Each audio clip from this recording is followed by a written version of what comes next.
तो देखिए एगो राम जी के झूमर लेके आ गई बनी हम। तो जैसे लड़का के तिलक चढ़ जाला तो माड़ो के घूम घूम के आदमी इहे झूमर गावेला। फर्स्ट झूमर इहे ह।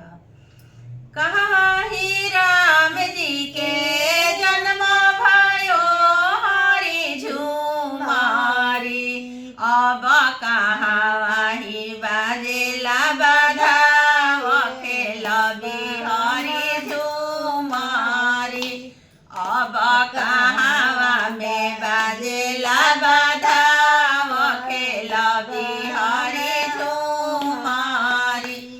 अयोध्या में राम जी के जन्म भयो हरि झूमारी, अब जनकपुर बाजेला बधाव खेल बिहारी झूमारी, अब जनकपुर बाजेला बधाव खेल बिहारी झूमारी। कहाँ से आवेला बुकावा हरि झूमारी, अब कहाँ से आवेला अबीर खेल बिहारी झूमारी, अब कहाँ से आवेला अबीर खेल बिहारी झूमारी। अयोध्या से आवेला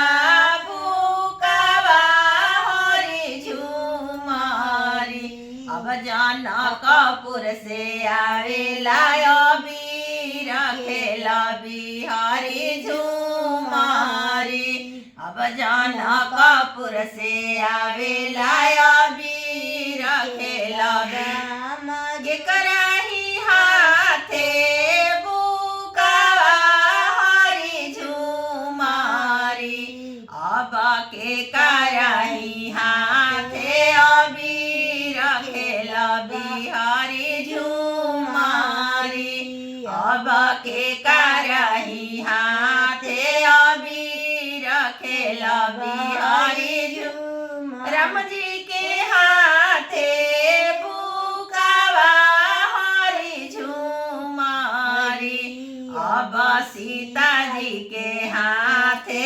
अबीर खेल बिहारी झूमारी, अब सीता जी के हाथे अबीर खेल बिहारी झूमारी। बहुत सुंदर गीत है। राम जी के शादी में गवाई रहती, सबके शादी में गवाला।